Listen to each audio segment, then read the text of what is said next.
Hello again. My name is Les Wicker, and we are in the midst of a program, this will be number 4, that we are exploring 3 things you must understand. That's the title of our program. And incidentally, if you would like to visit us on our website, you can go to 3 things at ashevillechurchofchrist.com and get onto our website there and learn more about who we are and who I am and things of that nature. So this is our program.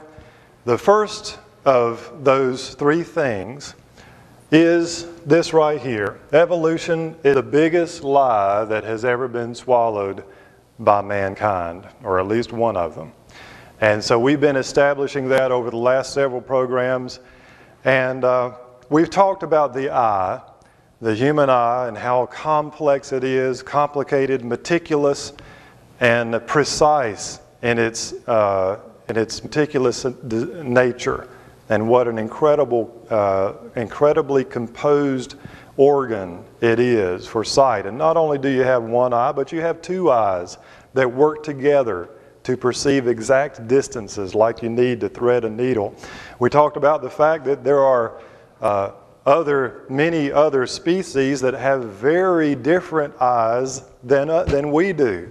So the supposed evolution of eyes cannot be established as coming from one, primary or primitive eye, because the eyes are specialized. This is a dragonfly here. This actually isn't the one that I was looking for, Sadie, but this is a dragonfly with dew all over him.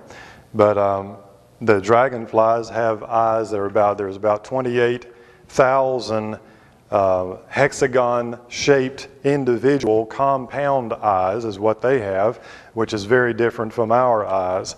So we've talked about some things that are very complex. We ended last time with this little story. And this is the story of the emperor's new clothes. And this story so perfectly parallels with the establishment of evolutionary teaching today that is just amazing to me. The fact that the emperor was so vain and prideful that he wanted these weavers to develop they claimed they were rather sly and wise, and they came and they knew they could play on the emperor's pride and vanity in order to sell him something. And so they did, and so they created this wonderful garment. Here's the weavers weaving on their loom, and the thing about this garment was that you had to be wise, of a wise and understanding heart in order to see the garment. And his counselors came and looked at it, and they couldn't see it, but they were afraid they were going to lose their job. The prime minister came and he couldn't see it, but he was afraid he was going to lose his job if he went back and said, well, I couldn't see anything. Then the emperor would think, well, my own prime minister is not wise. My own counselors are not wise.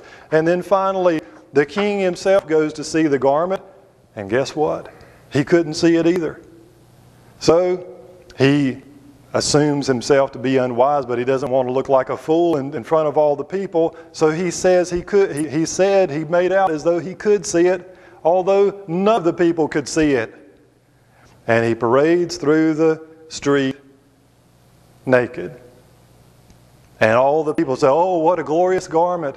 Oh, how beautiful the king looks in his new garment. But he was naked. He didn't have any clothes on. Until one little honest boy here says, hey, the emperor has no clothes. The emperor is the evolutionary establishment today. And then the epitome of pride and arrogance. He wants to hold the degree that says, I have discovered the origin of life. Well, sorry. God beat you to it. My friend,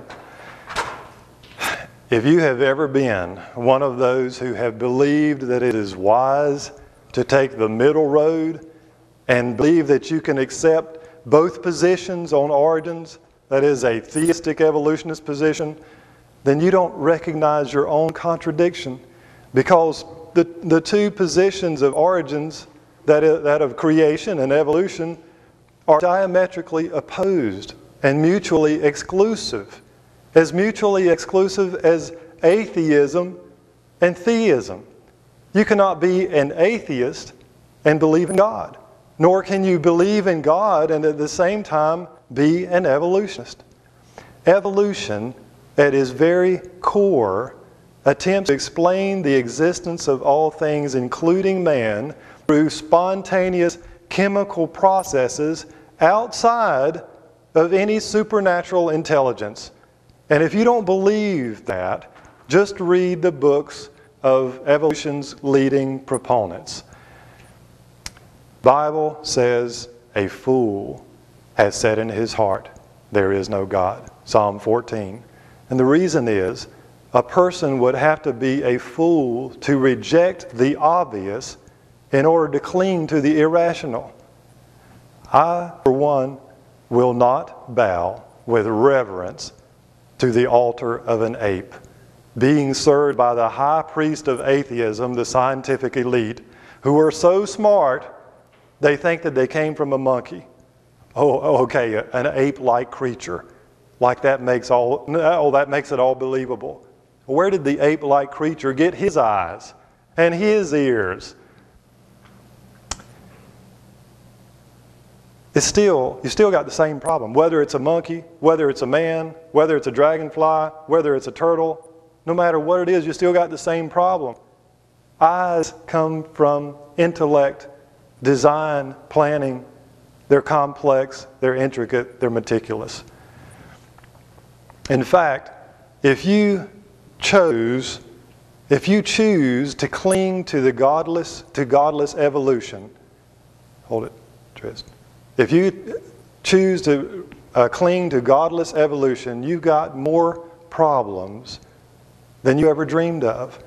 For example, how would you like to explain sexual reproduction in terms of any slow evolutionary sequence? It's almost as if God foresaw man's foolish attempt to explain life without him, so he put a special stamp on most forms of life that defies explanation. You see, the evolutionist model predicts asexual reproduction, which is, asexual reproduction is the splitting in two, and then each one becomes identical to the first one. That's asexual reproduction. Single-celled organisms, some reproduce in asexual reproduction.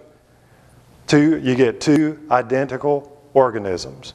And evolution predicts and says that asexual reproduction came before sexual reproduction. But if that were true, then how could the amazingly complex and diversified sexual organs ever arise from two identical organisms? Would you like to explain that? Plus, theoretically at least, the complex and completely different reproductive systems of the male must have completely and independently evolved at the same time and place of those of the female of every species. Just slight incompleteness in one or the other would make both useless.